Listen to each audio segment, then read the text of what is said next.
Chapter 62. When the representatives of the Council of the Unaligned returned with their good news, there was jubilation in the air. The werewolves were celebrating an important victory. They would be able to shape their own future. Their voice would matter, and it was all because of this new creature that was neither a werewolf nor a dragon. In fact, it was unclear what kind of creature it was, because no one had ever heard of such a creature as Wingmaker in the oral records of their ancestors. Soin, a figure of deep wisdom, held the scant knowledge available about Wingmaker and his origins.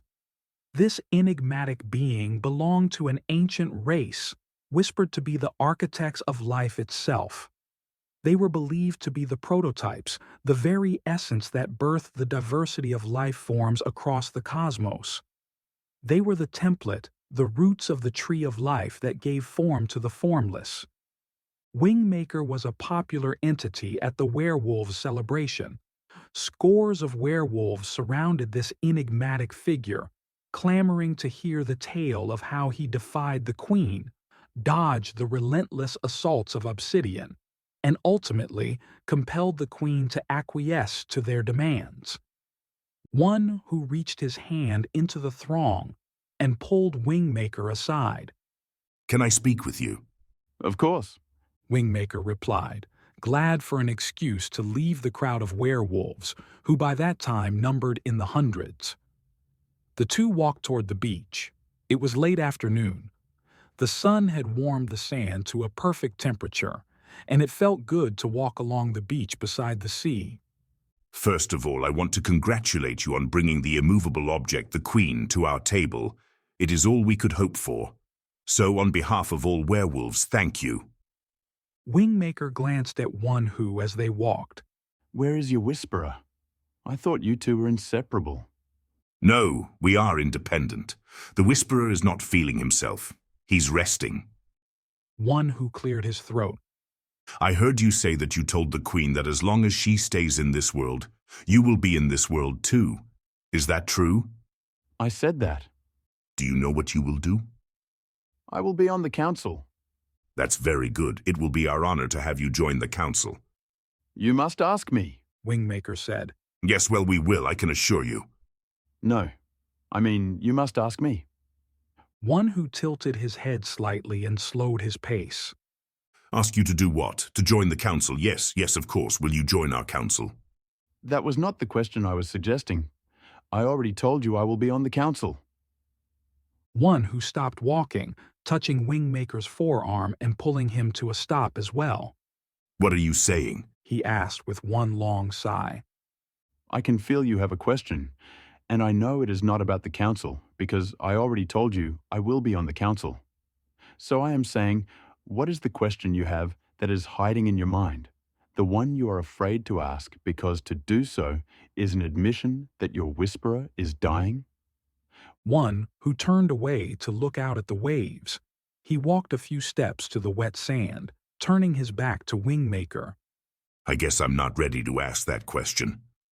One who bent down and picked up a shell that washed up from a wave that just brushed against his foot.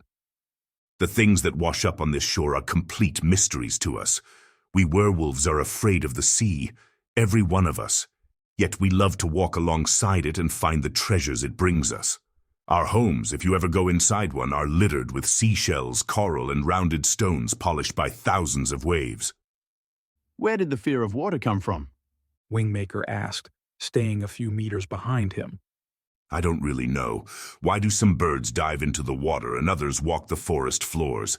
It's just the way we are, an instinct." It sounds more like fear than instinct. Wingmaker observed. One who chuckled, rolling the shell in his right hand while he watched the waves breaking 20 meters from the shore. "We are easily confused creatures. We want to swim, but every time we try, we drown. Our bodies are too dense. So after many deaths, we lost interest in the idea of swimming. We are ancestral creatures, meaning we listen to our ancestors.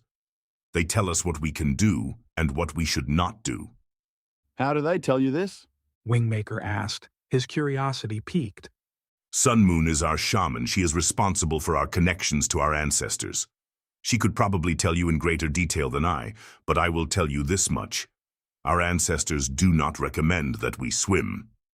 And yet, Hunter went on a sea dragon's back all the way to that island. That is not swimming, that is hitching a ride. It is still water he's in. If he fell, he would drown. Hunter is a warrior. He is not a typical werewolf. Of that I can assure you. Even when he was a child, he would wade out to his waist and churn his arms in the sea, pretending he was a bird who could fly underwater. One time, when he was about 10 years old, I remember hearing that he actually dove underwater and opened his eyes. He told everyone that he had seen our ancestors piled beneath the water. It scared him, and everyone who heard his story. One who chuckled. I'm pretty sure that was the last time he tried to look underwater. Or anyone else, I suppose. Wingmaker pulled, even with one who, resting his hand on his forearm. I have not met Hunter, but Sun Moon impresses me. Perhaps you could consider her as your whisperer. I believe she would make a good one. He removed his hand and began walking back to the celebration, slowly. One who sighed long and hard. He felt that if he made a decision, his friend of 93 years would fall dead. He couldn't bear to see that happen, especially in the wake of his loon dying at the hands of Eve the sea dragon. He felt that moisture in his eyes, the kind that reminds one of life's bitter scenes. He turned from the sea to follow Wingmaker back to the noisy celebration. He winced at the separation he felt. His loon was gone, and now his oldest friend, the Whisperer, was leaving him. A new council, a new Whisperer, a new future would be born without his best friend's presence to see it, shape it, and live it. He wondered if he wanted to even try to be a part of it. Maybe he should retire, let Hunter or Sun Moon take his position. Maybe he would be better off to build a boat and explore the sea. He laughed to himself, and Wingmaker turned and smiled, nodding as if he had heard his thoughts.